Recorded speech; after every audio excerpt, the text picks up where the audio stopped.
Get ready to stand on guard for the Prohibition is over, Saskatchewan. Ask Lucky Bastard today how you can make Canada's ultimate Caesar, true north and strong. Featuring Lucky Bastard's premium dill pickle vodka, LB's famous bacon rimmer, and bacon bitters. It's not a Caesar if it's not Lucky Bastard. Order online or stop by 814 47th Street East. And tonight, why not mix your Caesar with some Lucky Bastard?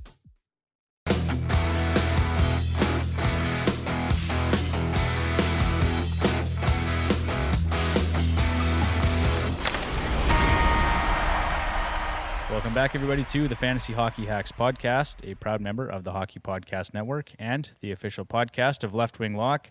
I'm Devin Davidson, your host. With me, as always, Bruce Gunther. Tonight, John ends in consecutive weeks. Good for you, buddy. Is that what you said last week, too? Maybe. I need some new material. Yeah, come on. Also joining us tonight, special guest, managing editor for goaliepost.com, and also now your new gig, a fantasy contributor for Sportsnet. Congratulations on the new role, Michael Amato. Thanks, appreciate it. Happy to be here, guys. Thanks for having us. So I got to ask, how did you come across that gig? Is that kind of what Nick Alberga was doing for a while? Yeah, essentially, and he left for a new role, and someone that works at Sportsnet I knew from way back in the day, probably over 10 years ago, when I was an intern at the Hockey News. He was working at the Hockey News, Rory Boylan. I don't know if you know Rory Boylan, but he's a really good editor. And yeah, he just reached out to me, asked me if I was interested, and yeah, worked out. And the rest is history, so that's really cool. Yep. I haven't checked to look. Do you have anything up on Sportsnet right now? No, I'll be starting this week. So I'm going to be doing a mailbag on Friday and then like a 20 fantasy thoughts on Sunday mornings. So that'll be for the season, Fridays and Sundays. Very cool. I've always enjoyed the 20 fantasy hockey thoughts that they do with Sportsnet. So that's, yeah, I'll try to keep up that standard. So we know you can do it. For our listeners, if they don't know, where can they find you on Twitter and online, all that kind of stuff? At Amato_Mike, and you can find all my work there. Excellent. Okay, well, tonight we are doing, this is the last of our not regular format, guys. It's top 10 defensemen and goalies. We'll get through the headlines as we always do. We'll go through John's list, and then we'll go through it's goaliepost.com's rankings, and we've got ours in there for reference as well, but we'll get into that a little bit. And then if there's some time, Michael, I might pick your brain on some draft strategy type stuff. We've got one question for our Ask the Hack segment as well. I'll throw at you. Oh, sounds good. Okay. With that, John, did you scramble? Did you put something together for us? I did. This week's member of the list is Matthew Barzal. That's fitting. He comes into the league. He has a fantastic rookie season, lots of hype, and it's just been steadily downhill since. Can we blame that all on Barzal? No, you can't blame it all on him, but I don't know, just the hype from that first season. I guess playing with Johnny T there, but yeah. But you got paid today. Got a huge deal. I know. That's why I was like, ooh, yes, I got one. So, well, he's making me look bad, but I think I know the answer here, John. Like, is that too much money for Matt Barzal? Possibly. Michael, what do you think? I'm surprised he got that much from Lou Lamoriello when I saw some of the other deals like Kyrou and Stutzler recently. I was surprised he got that much. I kind of think the team that's losing in all this is the Dallas Stars with Jason Robertson. I feel like his price has just slowly been going up over the last few weeks, and like I don't know how they're going to get a deal done. I think a few weeks ago he was maybe going to get like a $7 million AAV, and now I don't know. Well, yeah, that's a great segue because we had a question. I wasn't going to ask you this, but someone had asked me, what do I do with Jason Robertson? He drafted the player, and now he's going, do I try and trade him? I said I'm getting kind of nervous about the whole situation, and I think when I looked, the Stars had about $6 or $7 million in cap space. So meaning really all they can offer him without making another trade is $6 or $7 million on a 1-year deal until Pavelski's money comes off the books next year and maybe they don't re-sign him. I don't know, but what would you do if you were a fantasy manager holding Jason Robertson right now? I'd probably hold him. Like, I think it just might be similar to the Brady Kachuk situation last year. Like, maybe he misses a week or something. I feel like they have to get it done. I would bet the Stars are probably going to try and move Kudobin's money off the books somehow. Um, I feel like if they can do that, they could probably sign him to a longer term deal. But yeah, I just feel like he's too important to the team. Like, they're a playoff team. They can't afford to have him miss like a ton of time. But yeah, I think maybe it's just a lesson in sign your players early, because I think they waited a little bit too long. And now, as mentioned, we saw a lot of guys sign in the last month or so, and I think it's really driving his price up. Yeah, for sure. Okay, Bruce, any thoughts on Robertson? You're kind of a big fan of his. I kind of said this earlier. It's like they had to pick who they were going to pay before the season started. Was it going to be Ottinger or was it going to be Robertson? And they chose Ottinger, and well, it's now coming back to bite them in the ass, because now they're going to have to pony up some pretty good cash to keep him around, unless they can convince him to take a short-term bridge deal, which I really can't see them doing. Like you said, look at what Barzal got paid today, and Kyrou and Thomas. It's going to be a big number. But you look at some other big numbers that are already on Dallas's roster, right? And they're not putting out nearly as much as what Robertson is right now, too. So that big number long-term could scare them a bit, too. They've been burnt twice, if you want to look at Sagan and Ben. Yep. Yeah, that's a good point. That's maybe why they're a bit hesitant. But yeah, he scores goals, like he's got a good scoring rate over his first couple seasons. And yeah, those guys get paid. There's just no two ways around it for Dallas. Yeah, they gotta find a way to move some money so they can pay him and get him in the lineup. Yeah. And from his side, too, he doesn't want to sit the season. Like, he's going to try and make this work, right? Yeah. No. Okay, there it is. John's list. John, you're on a roll. That's actually 2 decent weeks in a row. I'll take it. Well done. Good work. Okay, let's move on to headlines with the Hacks. The regular season is basically here, guys. Is it October 7th? We get that game overseas. So if you haven't done your draft already, make sure you go and check out Left Wing Lock. Mike and the guys there have a very nice draft kit that Bruce and I will probably be using tomorrow night for our expert league with Apples and Genos. It'll get heavily used tomorrow night. There's 2 of them tomorrow night. Yeah, the team we won too. So anyway, Bruce, you and I'll have to put our heads together later, trying to figure out what we're doing. Definitely. And with that, Bruce, headlines of the Hacks. Take it away, buddy. All right, so we started the week off with some injury news. We found out that John Tavares is going to be out of the lineup for at least 3 weeks with an oblique strain. And we found out that his former teammate, Ilya Mikheyev, is going to be week to week with a lower body injury. And then our friend, the injury imp, moved down to Boston and took out Taylor Hall he's now week to week. Yeah. And then after Boston, he took a quick tour up to Ottawa and clobbered Cam Talbot in the ribs, so he's out now for 5 to 7 weeks. If you're an Anton Forsberg owner, you're pretty happy about that right about now. No kidding. Oh, yeah. I snagged him last night. There you Veteran go. move. I think that was it for major injury news. There were some smaller ones. I'm going to butcher his name in St. Louis. Perunovic. Perunovic, yeah. Perunovic, yeah. His injury. That was a tough one, because I thought he would, Scandella went down a few weeks ago, and I thought maybe he would, Perunovic would step up and maybe get an opportunity, but yeah, that's too bad for him. Yeah, not really fantasy relevant, but that's a couple of big hits for the St. Louis Blue Line. After that, some good news, at least if you're Spencer Knight. He signed a 3-year, $13.5 million contract extension with the Panthers. He's only played 32 games so far with them at the time of this writing. So next season, the Panthers will have $14.5 million tied up in their 2 goalies. Yikes. That's a lot. The kid's worth it, though. Like, oh, he's worth it, yeah. Oh, yeah, absolutely. Like, that game the other day, sorry, Michael, they outshot, or they got outshot 47-10 by Carolina. And he still managed to have a .915 save percentage. Like, I mean, it's preseason and all that, but yeah, Spencer Knight, short term and long term, you got to get that kid paid. You stick around, right? Like, Yeah, he's not the problem. It's just like obviously the Bobrovsky deal. Like I think they're just stuck with that. I don't see any way they can even if they were to eat like half of the money or get another team to eat some. I don't see how they can get rid of it. Like I think he's like 34 or going to be 34. Like he's getting up there too. Like it's not just like some team with cap space can take it on. I guess maybe like I don't know in Arizona or something like that. But it's going to be really tough to get that money off the books. I've asked this again, like many times. I'm just looking at it again here. So he's a UFA 2026, 2027. Yeah, wow.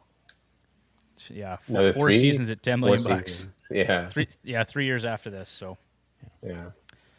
no, I'd agree. That's a tough sell. Yeah, I pretty much caught like I don't know if they make some of the like I don't know if they make that Huberdeau trade if like they had more cap space, right? Like I think they like Kachuk, but I think giving up him and Uyghur, they probably just felt like, hey, we can't really pay these guys, so we should probably get something big in return. Yeah, I'm sure they've been trying to trade Bobrovsky for a while. I'm sure they've put out feelers. Yeah. Like yeah. Oh, and they're going to ask a mint in terms of draft picks to take that contract on. Yeah, it's going to have a lot of sweeteners with it. Like, it's just really tough. Like, nobody pays that much for goalies now. Like, it's really rare. So. No. And I think that's why they did this deal for Knight, because of all of a sudden he has some really good showings here in his time he's going to get with Bobrovsky and the timeshare. His dollar value will just go up and up and up. So they figured they'd head him off now and get him paid and figure it out afterwards. Well, and they don't have a first-round draft pick here until at least 2026. So, ooh. Wow. Yeah, like they broke the bank last year. I think that was it that Ben Sherratt deal. That deal is looking pretty bad now. That was rough. Yeah. What else you got for us, Bruce? So some good news out of Philadelphia for Mike. The Flyers announced that Sean Couturier will not need surgery on his back and is now considered week to week. So that's some good news. Some bit of surprising news out of Ottawa, other than the fact that Cam Talbot got hurt. DJ Smith has said the power play 1 from last year is going to stay the same, and they've got Alex DeBrincat and Claude Giroux on power play 2. Now, if it wasn't scary before, that's really scary. Look at Ottawa's first power play unit. Now all of a sudden their second one has got Giroux and DeBrincat, and they look pretty darn good here in the preseason so far playing together. So does that kind of diminish their value a little bit for you, Michael? DeBrincat or Giroux being on power play 2? It could. I think it would. I think it would depend on how they sort of deploy them, right? Like some teams, they leave their first power play on for like a minute 30 or a minute 40. So the second power play is almost irrelevant. But if they're splitting it for a good minute, each, then probably not so much. But yeah, I think it probably doesn't help. And again, like who knows what it's going to be a month from now. But yeah, we'll have to see. Like, I have a feeling maybe their plan is to split the time pretty evenly, given how balanced those two units are. Yeah, that's a good point. Things will change between now and April, right? So yeah. Moving on, the Leafs signed RFA defenseman Rasmus Sandin to a 2-year, $2.8 million extension. I guess he saw all the people going down on the Leafs blue line and decided he probably should get in there. Finally, they got him signed. Yeah, that was a weird one. Like it just felt like he wasn't going to get more than Liljegren essentially, and he was just holding out for maybe to make a point. But I don't know. There's no way the Leafs could give him more, and there's no way he could really ask for more. So it was one of the weirdest like holdouts. And then you saw some guys like Sean Dursey. I forget what he got. Like once he signed for like 1 point, whatever it was, you knew Sandy wasn't going to get more than that. So, but yeah, a lot of injuries right now on the Leafs blue line. That's for sure. And moving north, the Montreal Canadiens signed goalie Jake Allen to a 2-year, $7.7 million contract extension. So gives them a little bit of help in net here till the younger guys can take over. I don't think we'll see Carey Price again. At least not in the net anyway. It's not sounding good. No, I'm with you, Bruce. I don't think we'll see a whole lot of Carey Price this season. But does Jake Allen make for a decent 0G option then? Do we have any hope for the Canadiens this season? I I don't know if hope's the right word. They'll be Yeah. better than Chicago. Yeah, they probably are. But yeah, I think he maybe for spot starts he might be a good option. But I don't think you roster him regularly. But he might play a lot. So if you're in a league that you need to make starts or you count total saves, maybe. But Okay, there you go. And the last bit of news, which we talked about earlier, Matthew Barzal got a nice 8-year, $73.2 million contract extension out of Lou Amorello in New York, which is a bit of, as we said, a bit of a surprise. But, and then, as the question for John, is this an overpay? Possibly. Based on his production, you have to ask that question, right? But let's hope it's better. Maybe with it's Lane Lambert there now, right? Well, hopefully the system improves. They can actually play some offense as opposed to playing defense 90% of the time. Yeah. I think everyone's hoping Lane Lambert is much different than Barry Trotz, but Fingers gonna crossed, but yeah. Okay, there you have it. There's headlines with the Hacks. Thanks, Bruce. Let's move on to everybody's favorite part of the show.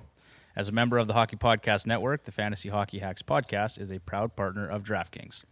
Hockey fans, it's finally time to hit the ice again, and thanks to DraftKings Sportsbook, an official sports betting partner of the NHL, you're in for the season of a lifetime.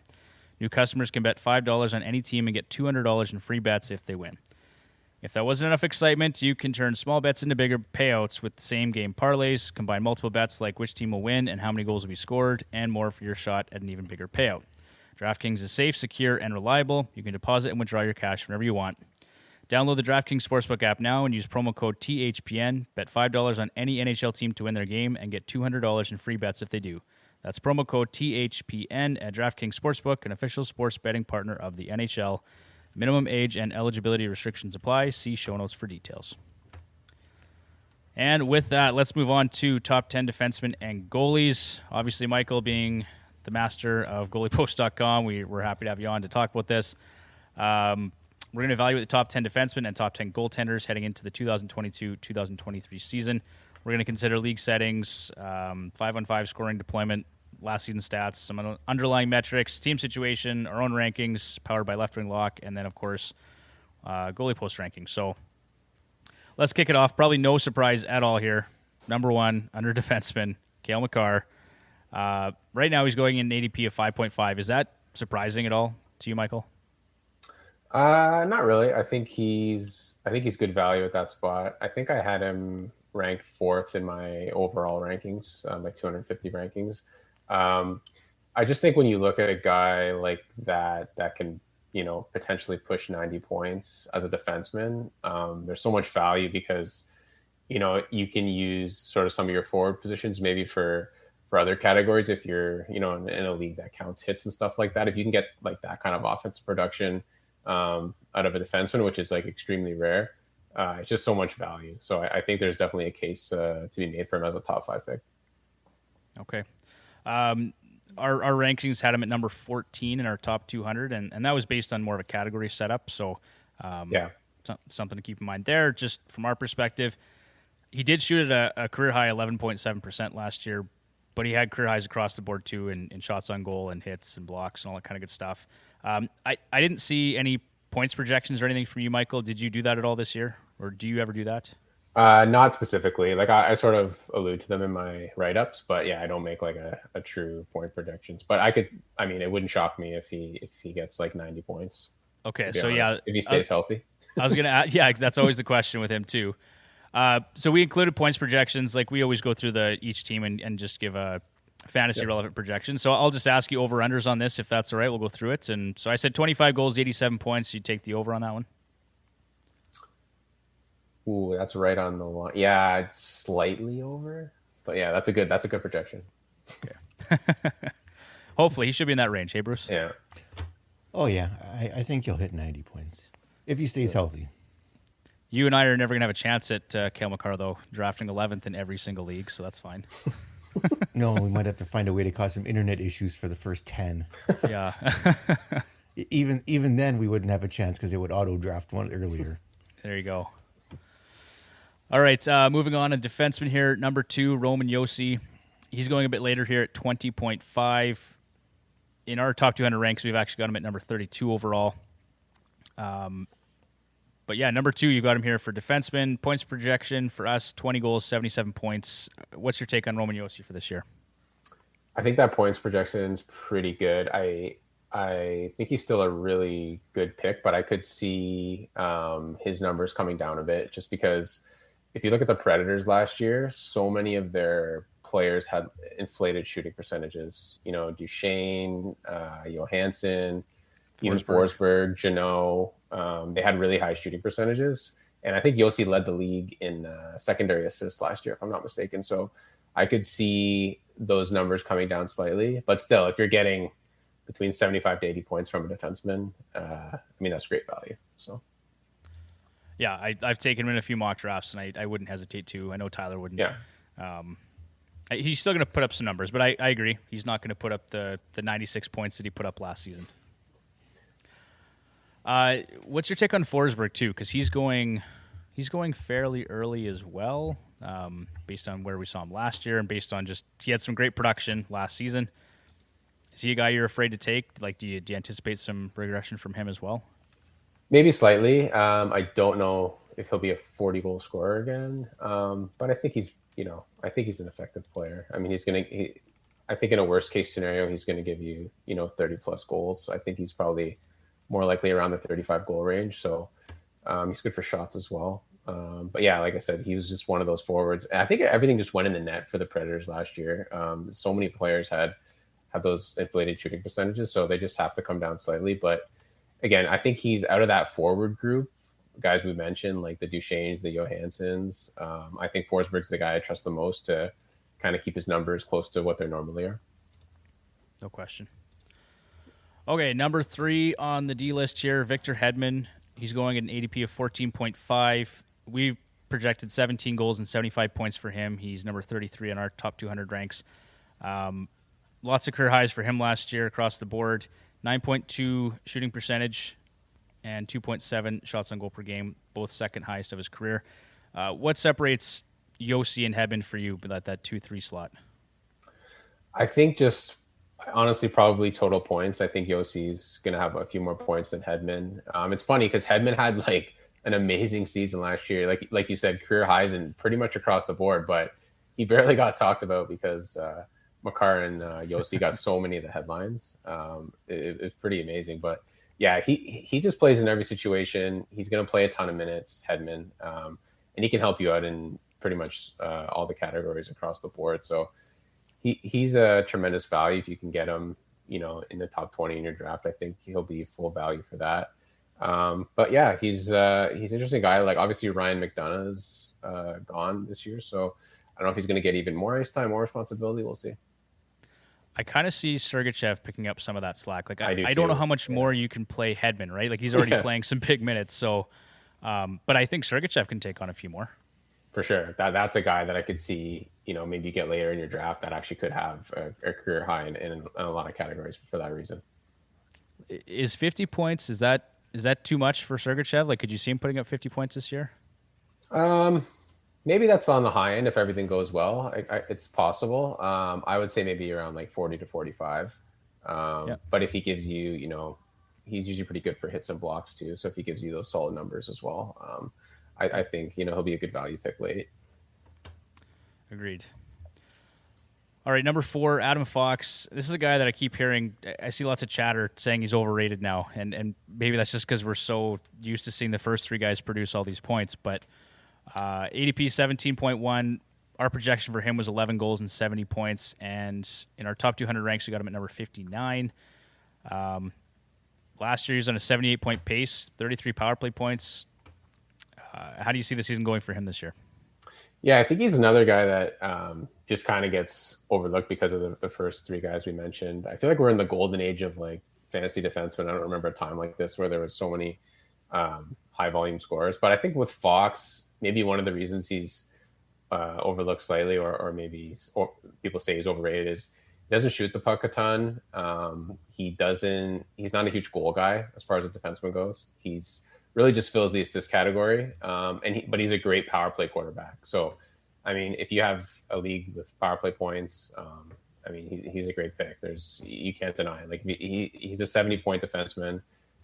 He's probably going to get around 30 power play points potentially. And yeah, like the Rangers, again, top six is loaded with talent. It's great for the power play. It's great for scoring in general. So yeah, I think he's full value. Okay. All right. Aaron Ekblad, number 5. His ADP right now, 34.4. Our projection was 18 goals and 65 points. Number 34 in our top 200 ranks. Last season, he was on pace for 77 points before dealing with some injury trouble, but his secondary assist rate was actually 300% higher than the previous season and 128% higher than his 3-year average. 29 of his 42 total assists were secondary, and then his team's even strength shooting percentage with him on the ice was a career high at 10.3%. So I've kind of got some red flags popping up for Aaron Ekblad this year, and then with the departure of guys like Weegar and Huberdeau, just the shuffling around in that lineup, and then Duclair being injured, like I just think we're going to see a bit of a step back from him. But you still like him, obviously, at number 5 on your list. What do you think of the projection as well? Where do you see him falling for points this year? Yeah, I think his points will come down a bit. I agree with most of what you said. I think the biggest thing for me with Ekblad is injuries as well, right? He's had a couple of significant ones the last 2 seasons, kept him out of the lineup. But as you said, he had some great point projections. But yeah, with Florida, moving off Huberdeau and Weegar, that's going to impact him a bit, obviously. Maybe the power play as well. And yeah, it'll be interesting to see how his minutes are impacted with Weegar gone. Is he going to get more, maybe difficult assignments against the opposition's, top line? Is that going to hurt his production a bit? It could. So yeah, I think he's a decent option. Obviously, he's Florida. I think Florida's still going to be a high scoring team, just maybe not as crazy as they were last year. I think they averaged like 4 goals a game or something. That's probably going to come down a little bit. But yeah, I still have him as 5 on my board. I think he's still going to produce quite well there. Okay. Yeah, I mean, I like Aaron Ekblad. I just the Florida Panthers just don't seem quite as shiny this year. Maybe that's just me, but number 6 here, John Carlson. He's going right now 38.8 in Yahoo. Our projection was 15 goals and 71 points, and we've got him ranked number 72 in our top 200. He had a good season last year. He's on pace for 75 points. He's going to be on the power play with Ovi every year. Yep. He seems pretty much automatic, like as a 70-point defenseman. He is. I mean, 3 out of the last 3 full seasons, he's hit 70 points. The COVID shortened season, he was on pace for 70 points. So yeah, you can pretty much take it to the bank. He's going to give you 70 points. He's really consistent. Pretty good shooter. He could probably potentially get you 200 shots as well. Like you said, power play with Ovi. Yeah, nothing wrong with him there. I think he's probably the guy that's maybe off the radar a little bit in drafts. I know in a couple I've had so far, I was surprised at how low he fell, because he's not the most flashy guy, right? Like he's just a consistent like 70-point guy. He's not going to get you 80, but he's probably not going to even get 60. He's just going to give you that nice 70 slot. And yeah, I think a lot of people I don't want to say overlook him, but maybe he doesn't stand out as much as some of the others we mentioned. So, and I think he's been around for a long time, so people maybe take him for granted or think he's going to maybe slow down a bit. But yeah, he certainly hasn't shown any signs of that yet. Well, and I'll ask you too, like, what's your take on the Capitals for this season? Because I think in my mind they made some moves that I like. I mean, Kemper I think is a good bet for them, but I mean they had Dylan Strome potentially as their 2C, and now I saw he's down to 3C. Nicholas Backstrom said he's feeling better, but I really don't see him being an impact player for them this year. So I don't know. They just don't seem like they're quite as. And Tom Wilson's out too. Until is it like the new year? I think so. Yep. I think. Do you see them taking a step back? I think they could. I think what slowed them down last year was they got really inconsistent goaltending. So I know that's why they went out and got Kemper. Maybe if he plays at a really high level, they can obviously get back to the playoffs and maybe have a chance to go on a bit of a run. But yeah, I think they're an aging team with some key guys out. It's gonna be tough for them, right? You look at that division. I think there's a lot of teams on the rise. Like the Devils feel like they're coming pretty quick here. I'm not sure how Columbus is going to look, but they certainly, adding Goudreau helps a lot, right? So yeah, it's going to be trickier, I think, for them. They're the one team that I could see having to fend off some of those other teams that are coming. But yeah, it's going to be interesting to see how they do this year. Okay. Number 7 here, Quinn Hughes, ADP 50.6. Our points prediction for him, 8 goals and 66 points. Our top 200 rank, 110th overall. Last season, 68 points in 76 games played, so a good season from him. I don't know. I think like Quinn Hughes for me, unless you're in a points league, I'm not really all that interested in general. Good defenseman, don't get me wrong, but he doesn't. If he's not producing points, does he bring you a lot else? Yeah, definitely not in some of the more physical categories if you're in a multi-cat league. But I think he did become a little bit more of a complete fantasy option last year. I think he hit 30 power play points for the first time. I think he was a plus 10 if your league has plus minus. The past 2 seasons prior to that, I think he was like a double-digit minus. And one thing that's interesting to me about Hughes and maybe the Canucks in general is sort of a full season under Boudreau. I think we saw a lot of guys take off there, like Pettersson, JT Miller, obviously, Horvat when Boudreau took over. So I'm wondering if a full season of that with Hughes can help bump him up a little bit. But yeah, I agree with you. He's obviously a lot more valuable in a points league for sure. Okay. Number 8, Darnell Nurse. We all like Darnell Nurse on this one. What's that, Bruce? Homer pick. Homer pick. Wow. Of course. This is Michael's list, man. I didn't make this list. I thought this was a Devon influence list. No. This is Michael's list. Yeah, I mean, I'm providing Sorry, our rankings Michael, too. I'm picking on Devon here because I thought he was throwing this one in here for his own use. Darnell would have been number 2. Yeah, Darnell would have been higher for sure. Yeah. I like Nurse. So you got number 8. I mean, I have to ask, you got him ahead of a couple guys that if it were my list, I think I'd have a couple of these other guys that maybe a little higher. But go through some of the reasoning for having Darnell Nurse at number 8. So I think it's almost he's maybe the opposite of we just talked about Hughes. Obviously, if you're in a multi-cat league, I think Nurse is maybe in a best case scenario going to get you 50 points if all goes well. So he's not going to hit, but he might get 200 hits and 200 blocks. That's really hard to do.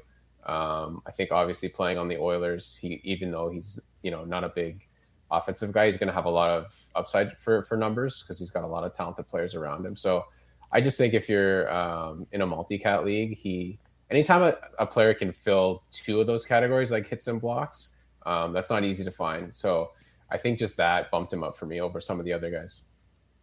And I think his shot volume's pretty good too. It's not great, but I mean, give it a shot. And then we had him predicted for 12 goals and 46 points. That's about right. Yeah. And I mean, he pretty good even strength producer too. Yep. And he's probably decent for penalty minutes if you have that as well. So he just kind of provides I think if you're a defenseman or any player that's around the 50-point mark and you have a lot of production in some of those other categories, the PIMs, the hits, the blocks, there's a lot of value there in multi-cat leagues.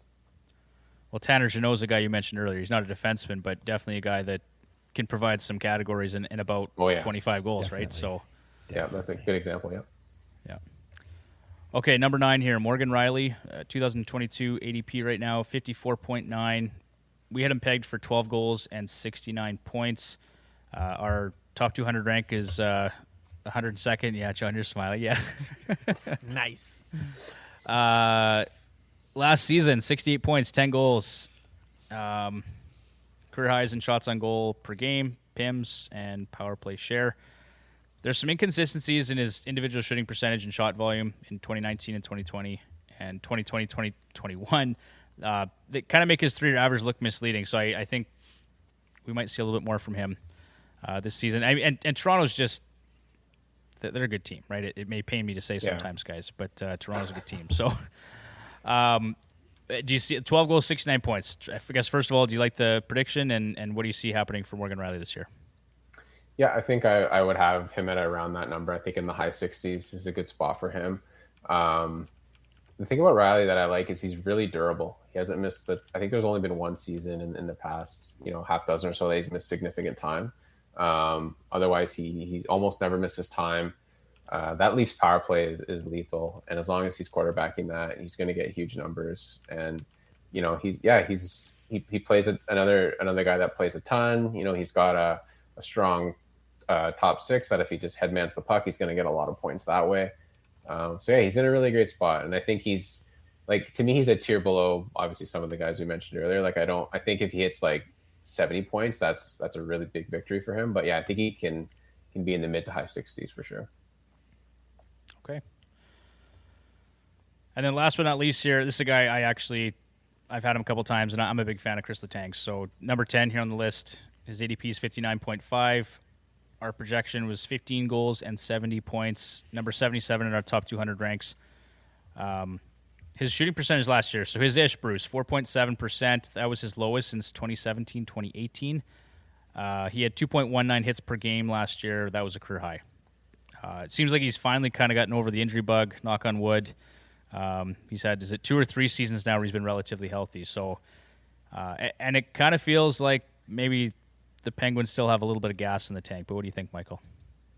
Yeah, he had pretty much a career season at age 35 last year. You don't see that too often. So, and I do. I think they have a lot of the tank still, at least for the next few years. I don't know how, not super fantasy related, but I don't know how well that contract he got is going to age in a few years. But I think right now, if you're the Penguins, you'll take it to keep that sort of window open for the next few seasons. But yeah, they have everyone coming back. They're going to be a strong team again. And Letang, I think, out of some of the other guys we mentioned, he provides a lot of category coverage. You mentioned his hits. He's decent for blocks as well. He's going to get a lot of points. So he's a solid option. And that's a pretty lethal power play, or can be, right? Yeah. Like the personnel they've got there. So one guy that I'm actually kind of high on for this year for a bounce back is Jeff Petrie. I think just getting a change of scenery out of the fishbowl. I think he's got more to give. I know John's shaking it. Yeah, I know you don't like Jeff Petrie, but I think he's due for a good season. I think he'll be much better than he was last year. I agree. I think those guys that are coming off terrible seasons, you almost just use the logic of they really can't get much worse. Whether it's Jeff Petrie or Philip Grubauer, those types of players, I don't know how much better they're going to be, but I'm quite sure they're not going to be worse than what they were last year. So yeah, if you have a later pick and you want to take a bet on Petrie, it's probably a good one. Music to Bruce's ears, the mention of Philip Grubauer. Just FYI for anyone drafting with us. Jeff Petrie, just for everyone's information, going at around 146th right now in Yahoo. So in the 13th round, basically, that's pretty good value, I think, for what he could do. It's worth it for sure, yeah. Okay, there you go. There are our top 10 defensemen. We'll move on to goaltenders here. So, I mean, a surprise to some, not a surprise to others. Number 1, Igor Shesterkin. His ADP right now, 8.8. Our prediction for him was 65 starts, a 79% net share, and 36 wins. Can you buy that, Michael? Yep, I can. I can probably... I definitely heard some comments about me having him ahead of Vasilevsky, but I think, I guess some of my reasoning behind it is I think if I'm looking at next season and looking at Vasilevsky, I feel like, no goalie has played more than him in the last 3 years if you count playoffs, right? They've been to the Cup final 3 straight years. So I'm thinking this season, and I think Tampa's proved they don't really need to win the division or win the President's Trophy to have a long playoff run. They just have to get in. So I'm thinking, why is Tampa going to keep playing him 65 times, right? I feel like they could play him 55 times, drop his volume down a bit, keep him fresh for the playoffs. Because if you noticed in March last year, Vasilevsky actually had a pretty rough patch. He was struggling a little bit. Mm-hmm. And I think Shesterkin's probably going to play closer to what you said, 65 starts. So I think he'll play a bit more.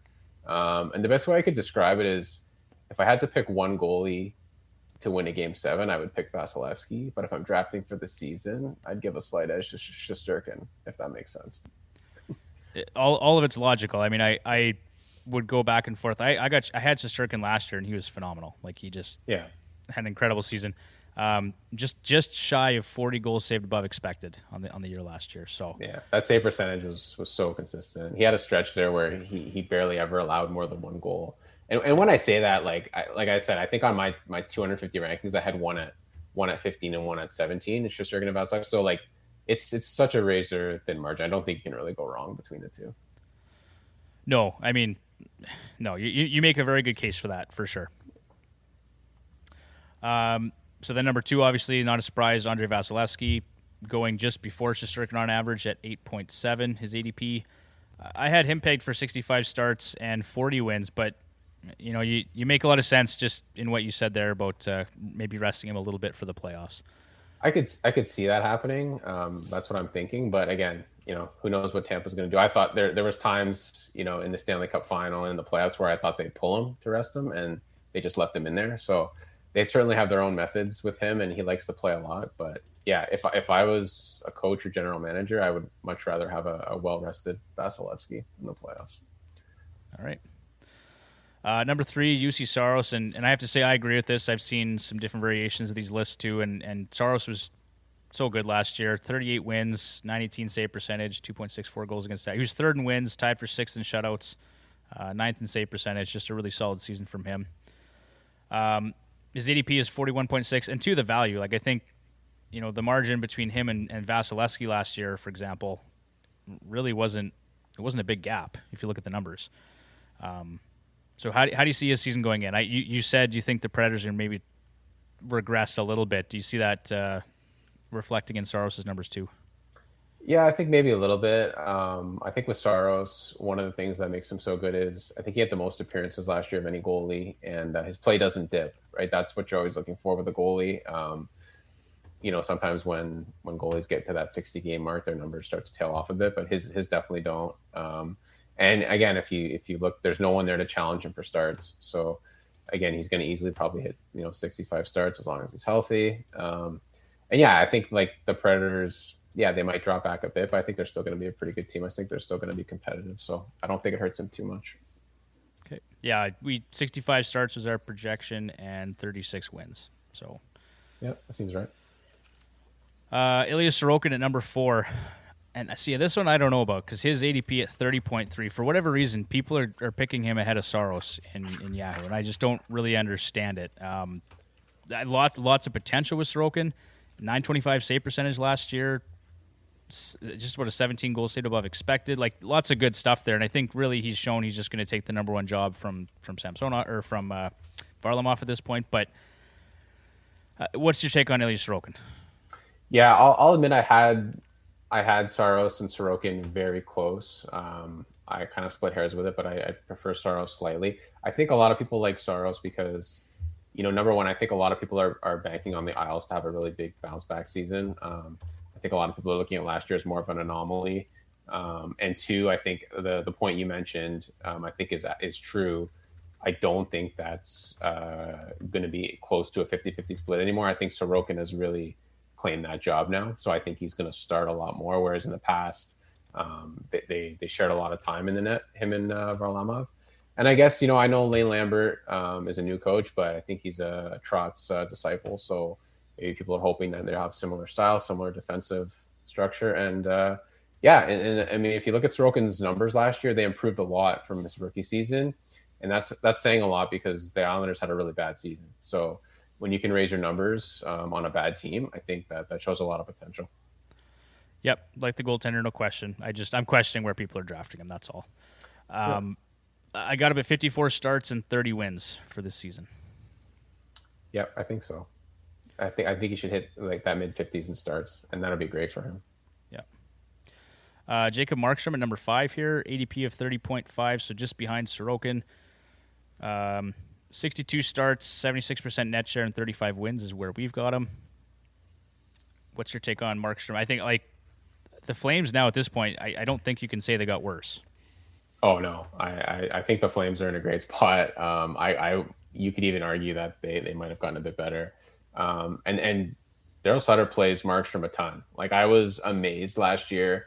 There was a while where they pretty much had the division sewn up. And I remember there was a stretch where they played like the Kraken twice in a week. And I think Markstrom started both games. And I was just in awe of how much he was playing them. So that's great for you as a fantasy owner. He's going to play a lot. His numbers are going to be pretty consistent. Yeah, he's going to be one of those high end goaltenders. He's again lots of volume, no one really to challenge him for starts, and on a great team. That's a great recipe for success. Yeah, I know, Bruce, you're a big fan of Markstrom. You were targeting him last year. I was trying. Well, and just the Sutter thing, right? Like you kind of said, they're going to suppress shots and they're going to keep the goals against down. And he had a hell of a year. First in shutouts with 9, fourth in wins, and 12th in save percentage. So some good stuff there for Markstrom. Yeah, those shutouts are big. Like if you're in a league that has shutouts, like 9 is pretty unheard of. And it's because sometimes one of those sometimes can win the category for you in a week. And if you're getting 9, like that's a huge advantage. Yeah. And they only play the Oilers 4 times this year, so you won't have to worry about him getting his butt kicked 4 games. Yeah, that was a weird one. Just fell apart. He couldn't face it. It's just Connor was in his head, I think. I don't know. All right, number 6, Jake Ottinger, another goalie that Bruce is a big fan of. Yes. 45.7 is his ADP right now. 56 starts, 68% net share, and 34 wins is what we've got him pegged for. Of course, that's including Jason Robertson in our projections, Bruce. Yes. Yeah, good season from him. Like 12th in wins with 30 last year. 30. Well, he had 1 shutout and a .914 save percentage, so not crazy. But what's your take for Jake Ottinger this year? Yeah, pretty amazing that a year ago he started the season in the AHL. Like he's in less than a year, he's gone from kind of third on the depth chart to now really high end goalie. I think if you watch that series against the Flames last year in the playoffs, like he was playing at an elite level, and I think he's a young guy. He's got the new deal. Again, not really a challenge there for him for starts, so he's going to get most of the games. Dallas is a strong team. I think another recipe for success for a goalie that is probably going to be a guy you might want to keep if you're in a keeper league for a while. If you get your hands on him this year, he seems like he's going to be good for a long time. All right, so then you got Thatcher Demko at 7 and Freddie Anderson at 8. So there must be some PTSD from Anderson's time in Leafland or something that you got him that low. Yeah. I have Anderson for me. I don't know. I think the Anderson we saw at the end of the year when he got injured and missed the playoffs is more of the Anderson like I remember in Toronto. I was amazed that him and Ranta essentially made it through the whole season pretty much unscathed, which was great for fantasy hockey, obviously. But when they got to the playoffs, things were a bit of a different story. So I have him just downgraded slightly because I don't see him duplicating that at his age. I feel like, he's going to be tougher for him to stay healthy, tougher for him to play a large volume of games, but he's still in a great spot. And yeah, side note, one guy I just to mention is Pyotr Kochetkov. He's a third string goalie there.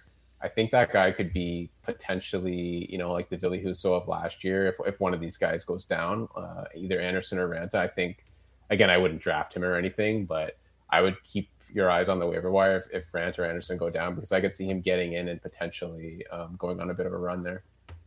Interesting. Okay. And then let's head back here to Demko at number 7. So his ADP is 57.2. We've got him at 63 starts and 35 wins. What kind of separates Ottinger from Demko for you? So the only reason I put Ottinger a little bit higher is because I think the Stars are a bit better. I know the Stars are probably a bit stronger team right now than the Canucks. I'm not sure what the Canucks are going to be yet. I feel like they're going to be a better team than they were last year. I feel like they might be closer to the team that looked really good in the second half of the season when Boudreau took over. But yeah, if I knew they were going to be that team coming in, I might have Demko ahead of Ottinger, because I think Demko is such a difference maker. He's got some games where last year, he can steal games for you. And there's a couple of times where I remember one week, I think it was against the Leafs, actually. That's probably why I remember it. I think he made like 50 saves on a Saturday night and stole a game. And he basically swung the matchup I was in. I was playing against him, and he basically swung all the categories with that one game. So he's one of those rare goalies that can, steal the game by himself. And I feel like he faces a lot of shots too. And his numbers kind of stay pretty strong. So I think he's like in that Ottinger category of, again, if you get your hands on him this year and if the Canucks keep improving, he's going to be a guy that, you're probably going to want to keep. Okay. Yeah. I'm a big fan of Demko. I've had him once or twice before and he's always been good. So, And from a fantasy perspective, like you said, he faces a lot of shots just because the defense in Vancouver is not that great. So Yeah. number 9 is a guy I'm a big fan of. If Bruce is a big Ottinger guy, I'm a big Jari supporter. I've said it before, I'll say it again. I was beating his drum 2 seasons ago, and then last year he came in and had 34 wins and a .919 save percentage. Right now he's going on average at 66.2 in Yahoo. We've got him pegged here for 58 starts, a 70% net share, and 36 wins. Is that in the ballpark, Michael? Yeah, I think so. I'm a huge Jari fan as well. I think he got a bad rap for that one playoff series he had against the Islanders. And I think ever since then, people have really been downgrading him. But if you look at his career sample size now, he's played 159 games. I think he's got a career .915 save. He's won twice as many games as he's lost. He's just been a really good regular season goalie. And really in fantasy, that's all you care about. You're not really too concerned about the playoffs. That's right. And he's on a good team, and I think it obviously with Malkin and Letang coming back, again, it just keeps the Penguins, being a strong squad, and that's going to really help them. And I think I have him in the top 10 now. I think he's worked his way up there for me. And another guy that's going to get a lot of the starts. Well, and for me too, like going on average 66th overall, that just fits a bit better with my draft strategy in general. Like I don't mind fading goaltenders a little bit, right? I don't have to grab, if I don't grab those top two guys, I'll fade goaltenders. I'm fine with that. So, yep, it's a good strategy. Yeah, it's worked okay. So, and then number 10, John, you'll like this one. Yes, I do. Marc-Andre Fleury. 52.2 in Yahoo right now, 55 starts, 67% net share, and 32 wins is what we've got him pegged for. He didn't have great numbers last year. So 28, 23, and 5, a 2.90 goals against average, a .908 save percentage, a minus 11 goals saved above expected. How do you see that season or this season playing out for him? So I think a lot of last year probably had to do with him being on Chicago for quite a while. This is sort of the first time in a few years he's not been in a tandem and been on a strong team. So, in Vegas, the team was strong, but he was always splitting time with Leonard. And then, of course, he goes to Chicago, and he gets the bulk of the starts, but they're not very good. And then last year he goes to Minnesota with Talbot. So now he's kind of, again, he's on a strong team, not really anyone there to challenge for playing time. So, I'm interested to see what he can do. He definitely doesn't seem even despite his age, like he doesn't seem like he's wearing down. So I still feel like he's good for 50 to 55 starts. And on that Wild team, that's going to be pretty good value. I think if you're getting him, as your goalie one, I think that's still a good spot for him. Okay. John, anything to add there? I'm taking the over. It's possible. It wouldn't surprise me. Of course. Yeah. Okay, well, that does it. There you go. Top 10 defensemen and goalies. Michael, thanks for doing that. We'll get into Ask the Hacks here. We have one question, and then maybe we'll just open it up to some general draft strategy stuff just that time of year. So here's the question we received this week. There's a few. I just didn't get them all in here. But it says, hey, dude, so I won my league last year, 10-man. So he drafts 10th this year. Interested in some insight. Maybe we could chat about it on an episode. I have a couple strategies prepared. Depending on who's available where in the first 2 rounds. But Bold Move says Shesty in the first or Vasilevsky. He actually does like 0G if he can do it. Or 2 D-men, Hebden Yossi. His question here, I think Fox is overrated. Second round candidates, if you guys could either rank or pick 2 would be sweet. Okay, so Jake Gensel, pick 2. Gensel, Ekblad, Kachuk, Kreider, Kyle Connor, Gabriel Landeskog, Timo Meier, or John Carlson. So, Michael, of that list, who are your top 2 guys? Which Kachuk was that? Was it Brady Kachuk? Oh, Brady Kachuk. Did you say Meier and Meier was in there? Yep. I was gonna say Meier and Connor. I like those 2 guys. I think Connor had the second most even strength goals last year next to Matthews. I think he's gonna push 50 goals this year, and Meier's actually sneaky good in multi-cat leagues. He's actually really good for hits and stuff. And I think he's going to probably a 70 to 80 point guy again. I totally agree with Kyle Connor. I'm a big fan of his. I had him last year. He's great. Nate, actually, from Apples and Ginos, I read his bold predictions article here this morning, actually, and he was saying we may see a step back from Kyle Connor just based on deployment with the new coach, which I think is possible, but the guy's a goal scorer, and that's not going to change, I don't think. So, Kyle Connor, I'd want to get my mitts on. Timo Meier, you make a good point. Shot volume is great. He's great for hits leagues, and could be a 70, 80-point guy. John Carlson's great there, but maybe not in the second round. I do like Jake Gensel too. I think he's got 40 goal, 80 or 90-point upside. Yeah, I think Gensel. I like Gensel a lot too. I think he could potentially be a 50-goal scorer too in the right spot. Yeah, so I mean, I would almost lean Gensel Connor if it were me, but again, depending on league setup and all that kind of stuff, that kind of impacts it. It's a good problem to have if he's got 2 picks out of those players. Put it that way. Yeah, Yeah, for sure. Bruce or John, any different take on that, or players you like more? I'm on the Jake Gensel train, so that's a good one for me.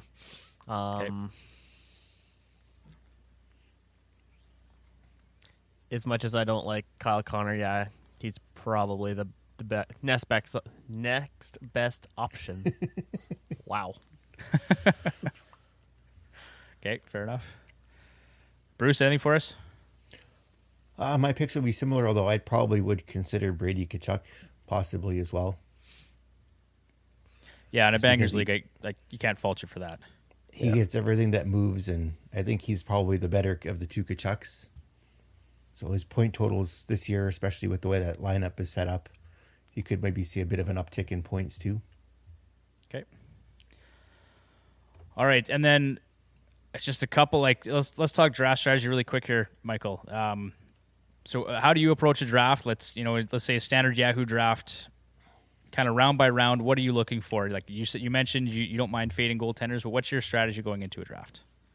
Yeah, so a couple things I do. I make my own sort of draft board. I really kind of take a look at the league categories, and if it's a multi-cat league, I try and filter players out a lot. So I'll make a list of players that all have, let's say, 60 points, 200 shots, 100 hits, and something, and 75 penalty minutes. I'll make a list like that. Just kind of look for players that gives me the most category coverage. And one of the things I do is I really fade goalies. I had a draft, my main league I had last night. I ended up with Forsberg, Grubauer, and Cal Peterson. And Grubauer and Peterson were, I think, two of my final 3 picks. So I really just let it go out there because I think you mentioned it earlier. Once you get past a certain point, I don't want to say everyone's the same, but I'd much rather have, I kept, looking at players like, do I take Andrew Kopp in this spot who's going to get me 50 points and has dual eligibility? Or do I take one of these 8 goalies that are all the same? Right? I'd much rather have Andrew Kopp on my roster and then wait and just grab, I could have easily had Vanacek or Nedeljkovic, right? And again, I'm, my league has, 8 skater categories and 4 goalies. So I tend to lean more to the skaters. Yeah. And I mentioned earlier too, you can always comb the waiver wire for goalies that might have a lot of value as well. Yeah, I noticed in our FHHL league, Bruce, we've got 11? I think we had 11 skater categories and 5 goalie categories. So it's just there you go. You could some of those leagues you can literally lose almost all the goalie categories, still win your matchup, right? If you're really strong in the skater category. So exactly. Speaking of goaltenders, I'd love your take on the tandem in Toronto. How do you see that shaking out this year? I actually drafted Matt Murray in our FHHL league. I mean, again, it was my second or third last pick, kind of like you said. Just for upside value. If he does stay healthy and if they do well, that could be a steal of a pick. But what do you think? Yeah, for sure. Toronto's a great team. I think both guys come with a lot of question marks, but I think Murray's going to get the first crack at kind of rolling with the ball there. But they're gonna get wins, right? I think the Leafs last year finished 4th overall in the standings, franchise record for points, and I think they had the 22nd or 23rd save percentage in the league. So it doesn't really matter how the goalies play as long as you can get somebody that's gonna. If you get somebody that's gonna give you 50-55 starts for Toronto, they're gonna give you a lot of value, right? Just on wins alone, because I feel like that's one of the things you can control the most, right? And with goalies is wins, right? What team they're on. Save percentage, goals against, that stuff fluctuates a lot for goalies, right? But yeah, if you find a team like Toronto that has, Murray and Samsonov, that you can probably get late in your draft, that's good value. I mean, even Samsonov is nothing wrong with picking him late. Murray's been inconsistent. He's had injury issues. If he does go down, Samsonov's going to play quite a bit on a good team by default. So yeah, they're intriguing options that you could probably get really late in your draft. And then what about John Gibson? Because I obviously follow you on Twitter, and I've seen some of your analysis on John Gibson.